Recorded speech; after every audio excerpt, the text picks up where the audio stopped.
দিনে তো হাত মারা হচ্ছে না, আজকে ছোট একটু হাত মেরে এসি। ঠিক তো বলেছিস, দান তো অনেকদিন মারা হয়নি, হাত পুরো ফাঁকা হয়ে গেছে। চল একটা ছোট দেখে একটা দান মেরে দিই। চল একটা খামারছো কি বলছো, গরুর দাম কেমন? লালটা ভালো লেগেছে, এই গরুটা দেখো। ভালো লাগছে। কোনটা নেবে? এইটা লালটা লালটা গরু তোমরা দিতে পারবে না। কেন? এই গরু আমার হরিণ, কি বুঝলে? এই এদের পেছনে প্রচুর টাকা খরচা। প্রত্যেক দিন এই গরুটাই আমার মানে 3 গ্রাম করে ফল উঠেছে খায়। এটা গরু তোমরা কিনতে এই পারবে না। গরুটাই না। এই খামার খুঁজছো যে? লাল লাল দাড়ি দাম এটাই তো আমার দাম বলে। দাম বলো।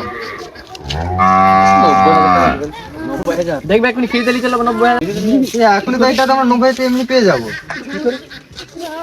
ফ্রি চলে যাও।